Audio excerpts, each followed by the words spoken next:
Hello सर्वांना माझा नमस्कार।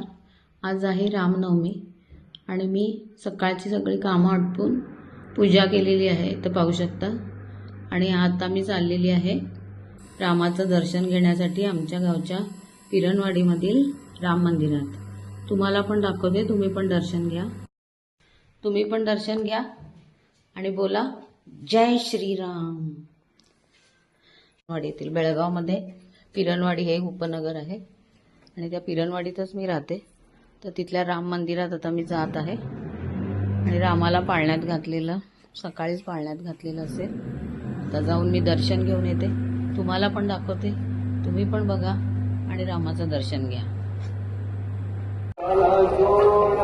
तर राम मंदिरला जाताना बघा इथूनच कसं दोन्ही बाजूनी सुशोभित रांगोळ्या काढलेल्या आहेत, सजावट केलेली आहे, पेंडॉल घातलेला आहे। अगदी वातावरण कसं प्रसन्न वाटतंय बघा। आता आम्ही मंदिरच्या दरवाजातच, मंदिरमध्ये प्रवेश केल्यानंतरच श्रीराम, लक्ष्मण आणि सीतेची भव्य दिव्य अशी मूर्ती समोर नजरेसमोर आली आणि मन अगदी प्रसन्न होऊन गेलं। आणि त्यानंतर आजूबाजूला लोकांची रेलचेल पण होती।